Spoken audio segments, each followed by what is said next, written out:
right respect the sacrifice at the top of your shit.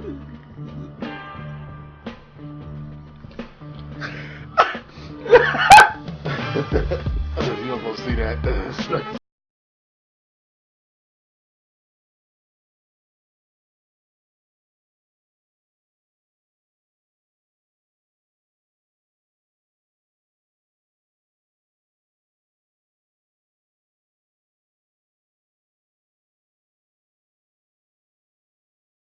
Tales from the Hood. Dude, awful. Clearly, Keith David needed a damn check because that movie was awful. Either way, Keith David is the dude I want to play my father in any sitcom I have.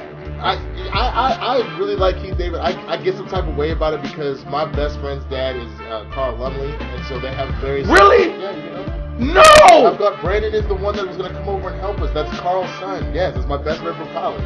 Nigga, his daddy is Mantis? Yeah, no, not Mantis. Yeah, he had a show back in the day called Mantis on Fox, nigga. Oh, I don't know about that. You have to check it. He's most famous from Alias, and he's most famous because he's a Martian Manhunter for years. As a matter of fact, he did a guest spot as on Martian Supergirl as Martian Manhunter's dad. Wait! Yes. Nigga! Yes. I grew up on Mantis thing! He played a scientist who was paralyzed, who made an exosuit that could make him walk, and he was able to whoop niggas' asses. I'll have to ask Carl about it. I didn't know that. What the fuck was that? Either way, we're really here for the Swamp Thing episode 3 review from DC Universe. It's called He Speaks. It's called He Speaks. So, as always, if you don't know by now, spoiler alert. So, if you haven't seen it, get gone, go see it, come back. Or if you don't care, you just want to know, we're going to talk about it in the funniest way possible. So, you'll learn everything you need to learn. That's just all you need to know one way or the other. Now that we got that out of the way, if you want to go ahead and... Oh, okay. Yeah. What's happening, everybody? Oh, I'm sorry. We did it already. We did all that. We did all that. My bad. We did all that. Oops. That's not where I come. Wow. All right, so we start off the episode getting a recap, first of all, of the last episode, and the recap showed you nothing but the gory shit. Thank God.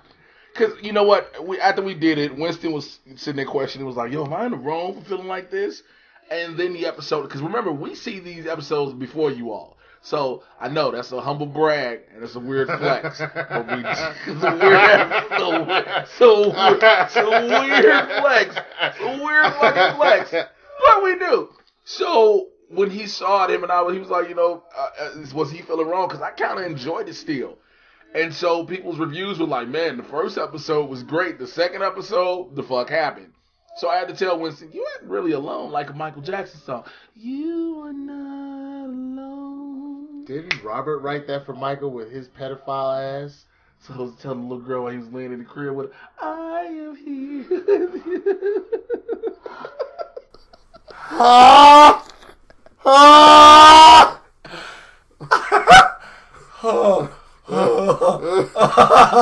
Oh, shit. Oh, before I go any further, I had to tell y'all how to look. So Winston came over my crib, right? He went and ordered him some food, right? So I gave the nigga my keys to go get himself back in because I didn't feel like walking with him. So I'm in my kitchen, which is right by my front door. Winston walks in the door, and I go, boom. This nigga go, I was so fucking mad. This nigga literally laughed for a solid 2 minutes straight. Like, he could not breathe. He was over there. I was so fucking mad. And the worst part is I got poke, right?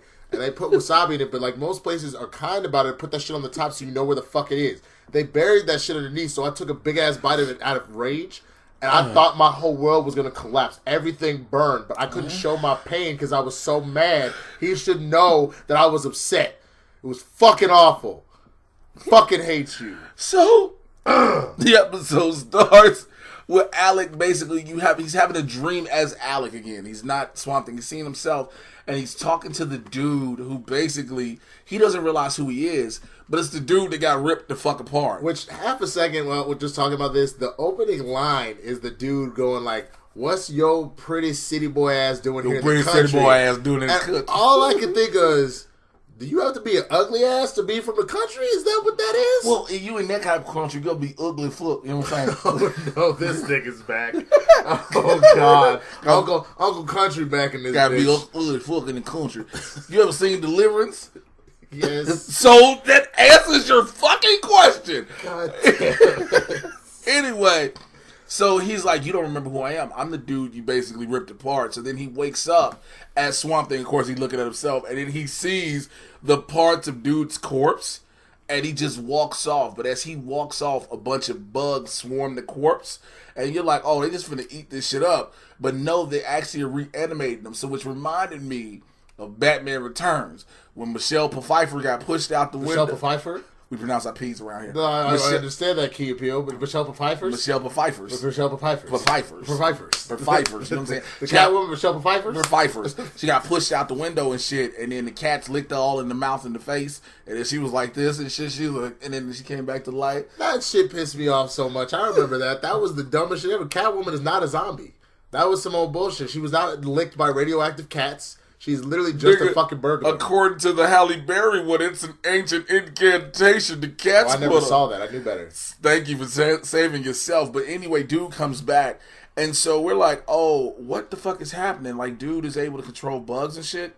So in the hospital, Abby basically got pushed out of her position. Another doctor came in and basically was like, I'm gonna fuck what you got to say. I ain't asking no second opinion. I'm running this shit. Which basically you can tell he's a douchebag in real life. You know what I'm saying? Well, like the real life of the TV show. Because like if the woman comes, if there's a doctor already, male or female, and you doing your job, and then start talking about you need a fresh set of eyes. It's only been 2 weeks, nigga. How fresh do you need? Well, it's also the like. Some flexes are dope. Saying we saw the episode like a week before y'all, that's a dope flex. There's nothing wrong with that. That's just, it's some of the perks. Coming in like an asshat, though, and taking someone out their position like that, which he ultimately made them all worse. That was the funny thing that you'll find out throughout the episode, is then everybody's on the verge of fucking dying until she takes shit back over, which we'll come back to. But, like, you gotta be careful how you be coming in someone else's zone like that. Even if you're supposed to be in charge, coming in like a fucking asshat is not going to help you. Yeah, because you gotta respect the sacrifice. Do not watch Tales from the Hood 2. No, it's please. So bad. Please watch Tales from the Hood 2. It's so bad. But anyway, so basically Abby is trying to figure out what the fuck is going on because even her partner Harlan gets sick, right? So she ends up going away back to Alex's house, apartment, whatever the fuck that was, his office, lab. And all of a sudden she there, and then some bugs just come, and this scary motherfucker go, that's a special type of horror. That's a special type of First scary. of all, it's not how I talk, so you're not going to disrespect me like that. What I said was, when you see like Jason or the alien from Alien, shit like that, that's like a, oh fuck. But there's a special type of horror that happens when there's just bugs swarming every fucking window. Like literally there were bugs fucking everywhere, and then she turns around and the there's bugs were fucking though? They probably. There was a lot of them.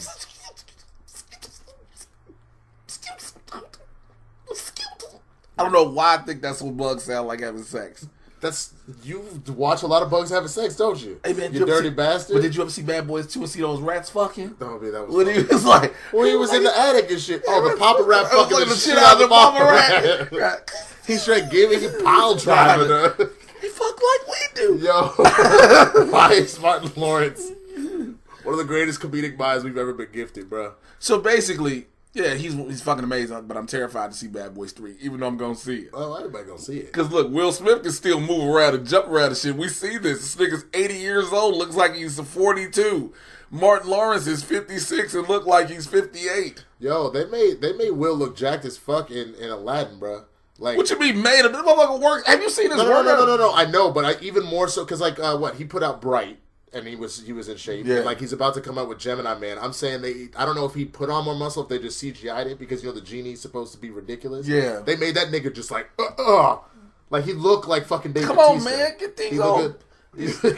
Elementary ass elbows. Elementary ass elbows. This nigga got 4th grade elbows. Now listen. Hey, you have 2nd grader woman calves. Shut the fuck up. You will not disrespect my calves on this video, okay? That's what the fuck we not gonna do. Skinny jeans wearing ass nigga. I'm not wearing skinny jeans. These are straight jeans. You bitch. Nigga, ain't nothing wrong with gay jeans. What's wrong with you? Why'd you call them gay jeans? Said they were straight jeans. They're straight leg jeans, nigga. Fucking finish. Anyway. So Abby and the mulatto cop, Matt, they go, get some drinks at Delroy's and shit like that. First of all, this nigga named Delroy. You skipped the part that the Swamp Thing came in and saved her ass. Oh yeah, I'm sorry. So yeah, the bugs are there and shit. And so then the dude with all the bugs in his face, like, where is he? And she don't know what the fuck he talking about. And he finna go run up on her with all his roaches.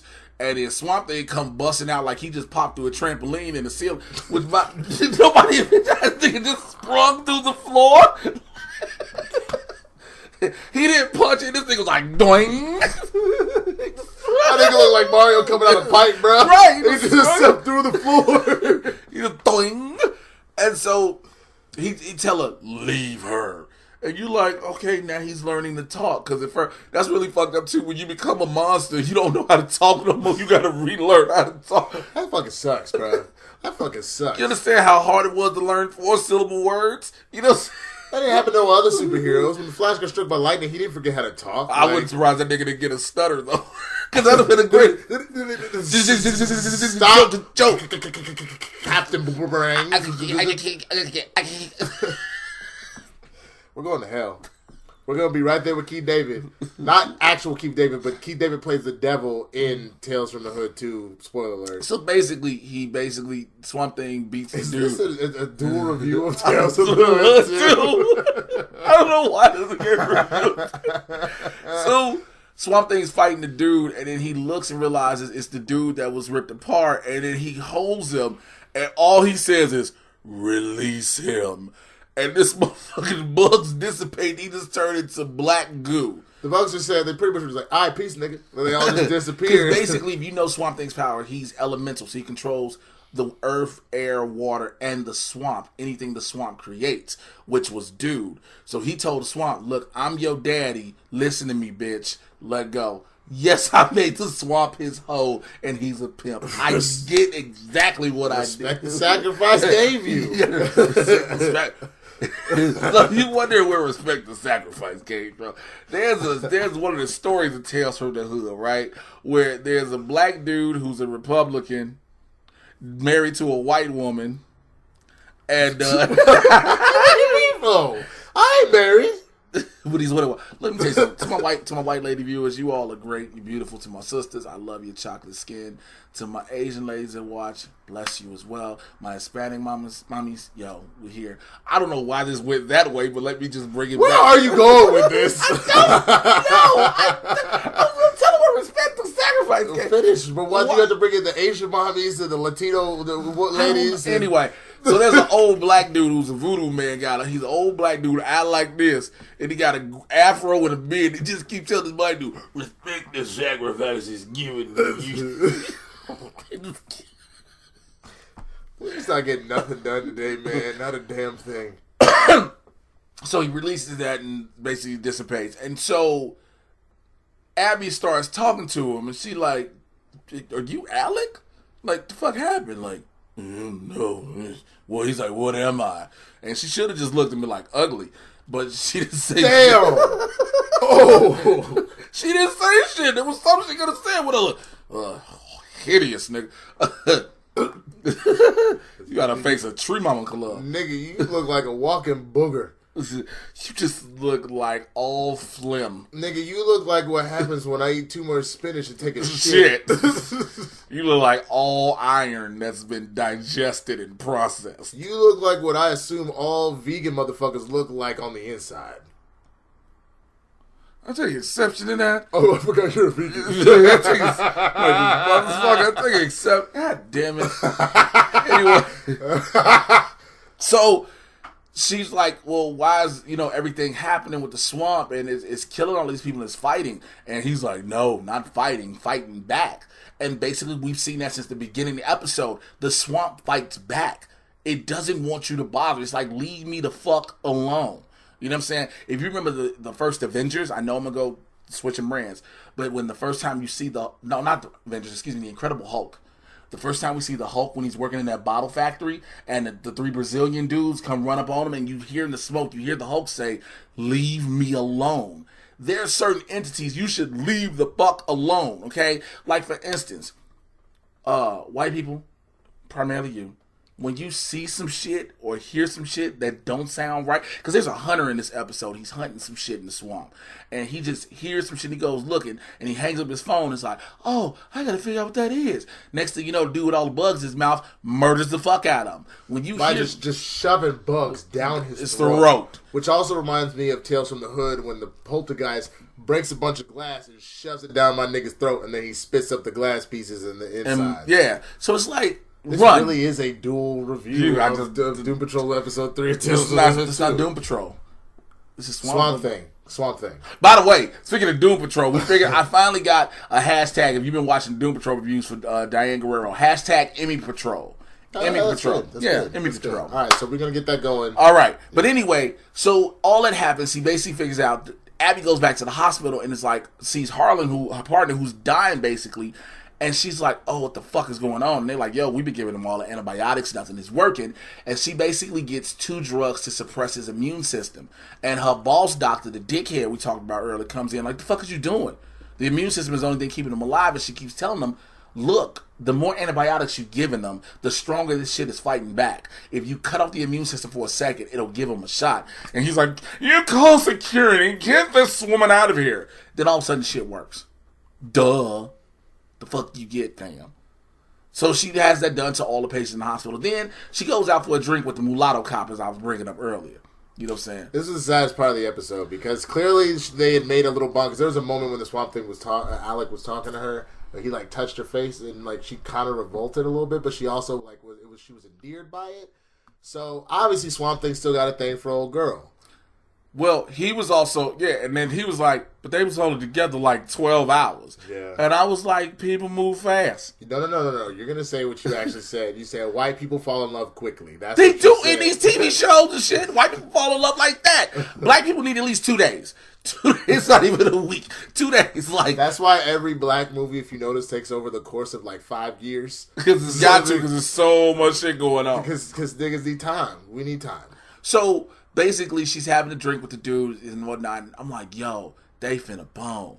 I said, Swamp Thing gonna see him and gonna walk up on Abby like, why you fucking him? And that's not what you said. You just said, you fucking him. Oh, yeah, just said, you fucking him. Yeah. And he gonna be mad and shit. She gonna be like, well, he got a real dick. You got a leafy dick. Like, there's a difference. But I can make my vine grow. I mean, yeah, but it's about the girth, and you don't have that. You don't understand. I can make it grow whatever angle and size you want. Sometimes nature has restrictions. Like, so, let me implant you. Okay. All this shit didn't sound bad until you got to let me implant you. Nigga, that is disgusting. Long story short, as this nigga's going on about the Swamp Thing being jealous about it, potentially he happens to be outside and he sees them dancing. And this motherfucker's face just goes. He shed a single chlorophyll tear. It was just so, it was sad because she just was like, oh, come in, you big green mossy son of a bitch. You need a hug. And so then you get back to Daniel Cassidy, which you haven't seen much of him, but if you know the comic book lore, he becomes the Blue Devil, excuse me. And he starts talking to Madame Xanadu, who's the black woman that's the voodoo chick with all the tarot cards and all that. And he like, man, do my cards again so I can get the fuck about this town. And then she flips over the first card. And the second one, he's like, man, it's the same shit again. And it's the third card. But the third card is the same thing. But Madame Xanadu, who can see the cards, blind as shit, can see the cards, is like they're in a different order, though. They're in reverse order. They're in reverse order. So basically somebody's coming into your life to change some things. And, like, has there been anybody new, blah, blah, blah. And he's like, well, I met Abby Arcane. And then Madame Xanadu was like, maybe it's her. And she's going to start realizing the connection with her, Swamp Thing, and everything that's going on. Which is weird, because it's like one woman is basically the tie-in to all of this. Which, I guess that makes sense, because even though obviously it's called Swamp Thing, he's not the main protagonist. Like, it is her, so that makes sense. Yeah, it is her. Yeah, it is her. And then, yeah.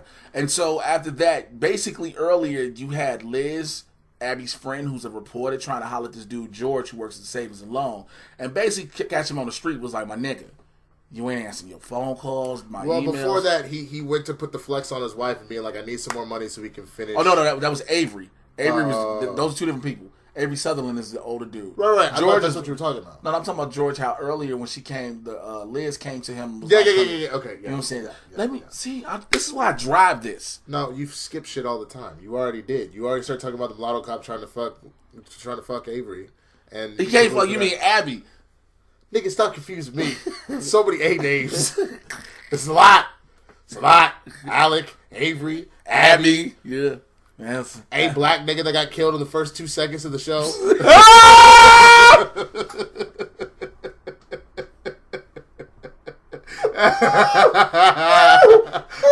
Respect the sacrifices gave you.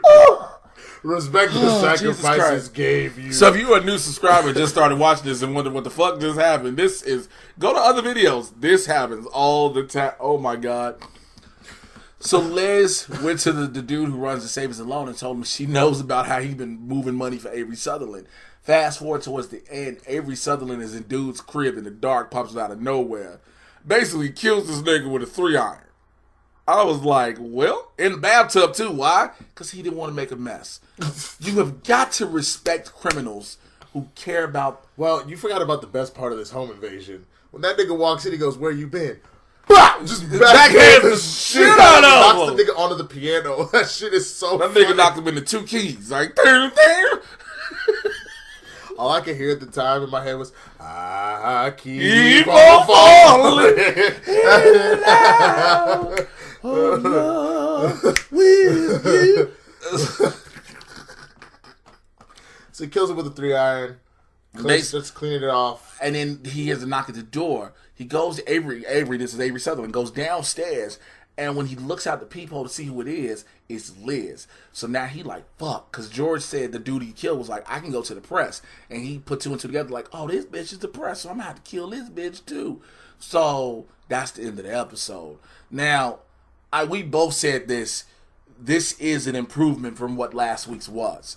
But also, there is an issue. Now, if you have not heard, this show has been canceled already, which is sad. We're still going to do these reviews because it's still going to come out every week, but the show has been canceled, so there's going to be no season 2. It's not going to go past 10 episodes. It's done. And we were talking about why it might have been canceled, and watching this episode is one of the things we came up about because the show doesn't have a full-on identity.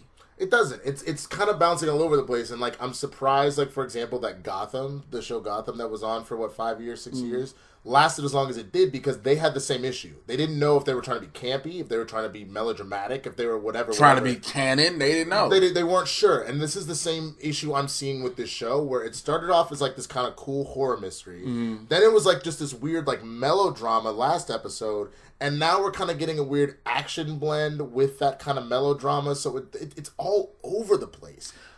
Which in many instances can be good. It depends on the show. Like Doom Patrol was one of those. But I bring that up because Doom Patrol was over the place, but it was working because it set up everything you needed to have it set up. But also it wasn't. It made it very clear what it was. It was essentially a superhero farce show. Yeah, it kept that farcical energy the whole way through. The tone may have changed because maybe you're dealing with something more serious, like Jane being inside Crazy Jane's head and what's going on there and like her trauma.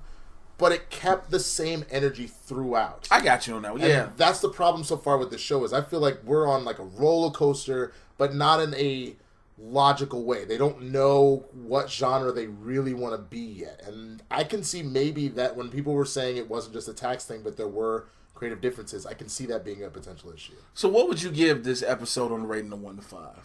I would give it a 3. So it's better than it's an improvement from last week because it's certainly a lot better. But I think if I did this solely by itself, then I'd give it a 3.5. But I give it a 3 just because I still don't think they know what they're doing yet. Yeah, I agree with you. I want to give it a 4, but I'm more hesitant to give it like a 3.5 because I don't think its identity has been established. We don't get a lot of Swamp Thing. We get a lot of stuff around it. And knowing it doesn't have another season, its episodes were cut short, I don't think we're going to get that all the way through. As much as I wanted this show to be fucking successful, man. But listen, tell the people how they can reach you, man, and where they can find you at. You can find me on the social medias at the swaggy blerd, THESWAGGYBLERD, Twitter, Instagram, all that good stuff. And June 18th, find me on the socials, but June 18th, that is the day. I will give you more information about what show I will be on then. I can't yet still, but June 18th, write it down. All right, do that for him. Me, as always, Twitter, Instagram at Mr. J Washington, MRJAY. You should know how to spell Washington. Join the Patreon, my Supervillain Squad, patreon.com/Mr. J Washington. Check out the Mad Titan podcast, where I get you caught up on everything happening in the Marvel and DC live-action cinematic universes. Get yourself a Mad Titan podcast t-shirt at tpublic.com/user/Mr. J Washington. Also, what else was there? I am back in the wrestling ring. So if you were in the Los Angeles area, July 6th, check me out. UWE, Underground Empire Wrestling. I'll be back wrestling that day. And I'm doing a 1-hour show, 1-hour special out here, August 29th, my birthday week. I'll have more information about that, y'all. We will holler at you guys next week. Till then, take care. We out here. Peace. Respect the sacrifice they gave you.